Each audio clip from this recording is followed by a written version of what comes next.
We are literally in the middle of what college athletics leaders are calling the most important 2 weeks in college sports history. Let that sink in for a moment. Welcome into the channel. I am John Kurtz. Here on this channel, we talk college football, college basketball, conference realignment all day, every day. Please consider subscribing. If you have not, make sure you click the bell so you know when I'm going live. Live shows Wednesday and Sunday nights. They are a blast. People from all corners of the college football world. Tons of fun. Make sure you get in here for that. If you could like the video, I would really appreciate that. Easy way to support the channel. You can also support on Venmo at John-Kurtz-4. And let me know in the comments here how this is all going to work out. Do you think this will be good? Potential legal settlement for the NCAA? Let me know what you think in the comments.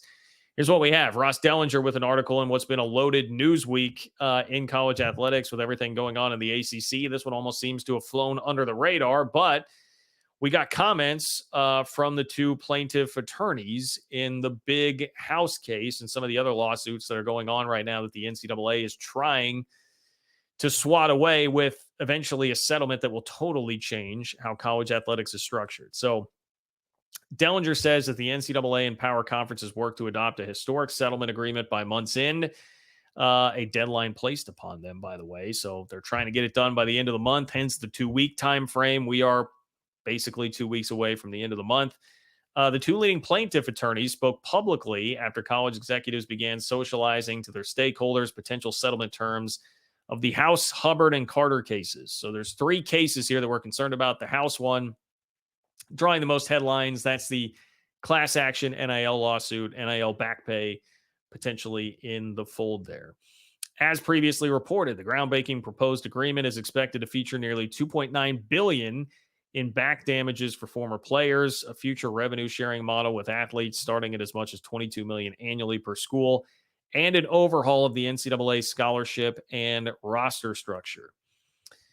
Berman and Kessler, so these are the two plaintiff attorneys, Berman and Kessler mostly declined to discuss specifics of a potential agreement.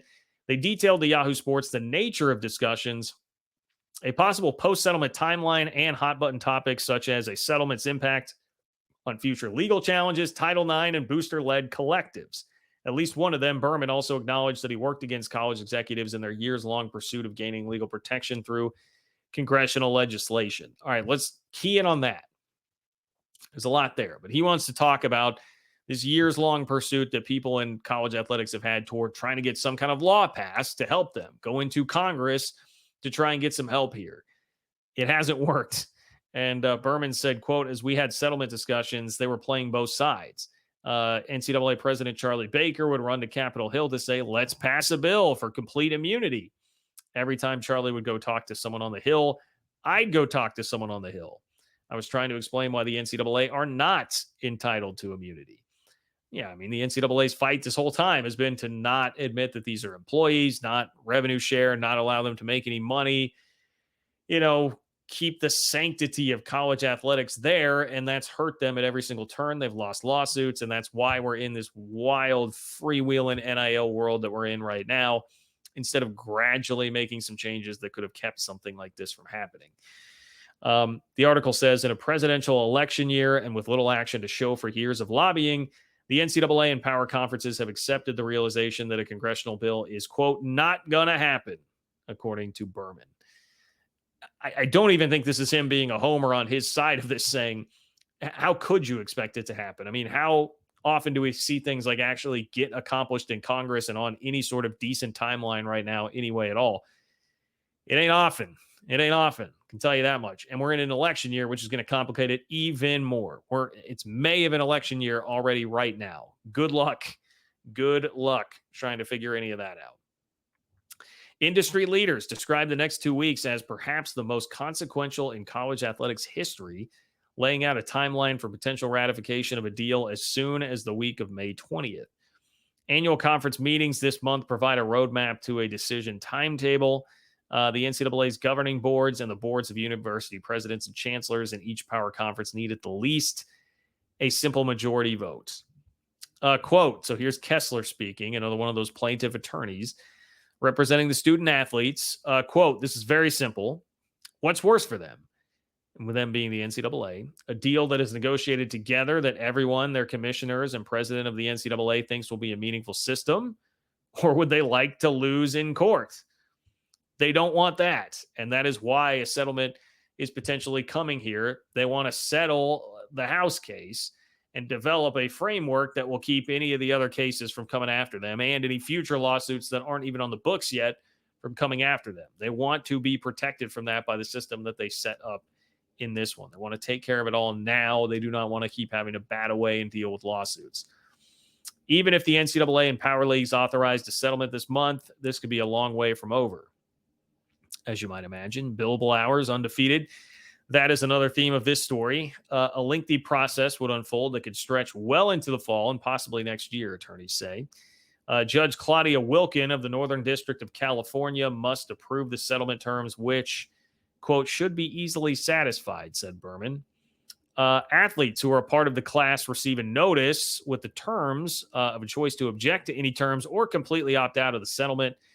And then 3, because again, we're talking about class action, back pay here. So anybody who would be a part of this, pre-2021 student athletes who missed out on NIL, they get a chance to review the settlements and they can completely opt out. And then 3, a final approval hearing or hearings would be scheduled in court. Berman says, say we got a thumbs up on May 23rd. It would take us a month to get papers together, a couple weeks for the judge's approval, and then a 90-day period for us to have any objections. And then you still have to go back to final approval hearing. So 90 days plus a couple weeks plus a month.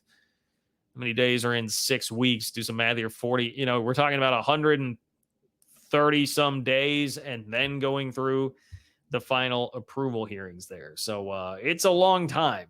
This could be very, very far off, even if they do hammer out the details of a settlement quickly. The back damages owed to athletes for use of their name, image, and likeness before the NIL lifted prohibitions in 2021 would likely start immediately after the court's final approval. Any future revenue sharing model and the expansion of scholarship limits would likely start the next academic year in the fall of 2025. So you're looking at fall of 2025 being when we could have all the agreements in place with revenue sharing with the athletes.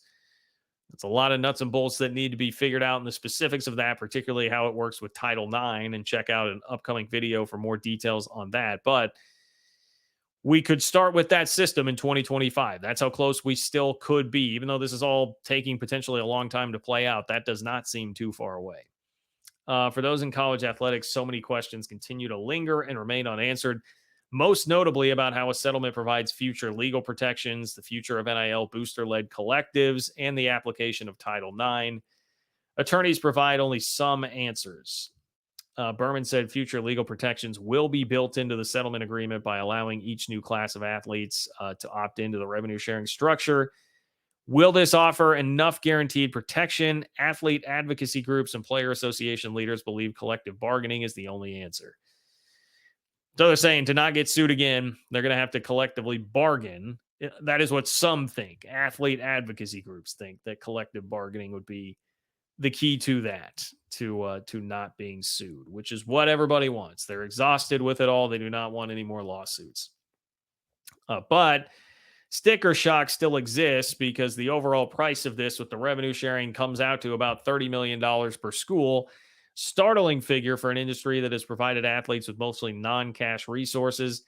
It's about 20% of the average athletic department budget of public schools in the ACC, Big Ten, SEC, and Big 12. And if you're going to cut that down to ACC and Big 12, it's going to be an even higher percentage there. However, without a settlement, college leaders risk another loss in court that could triple the damages tab and leave them open to other active antitrust cases. And Kessler, again, hits them with the key kill shot here. How has court worked out for them?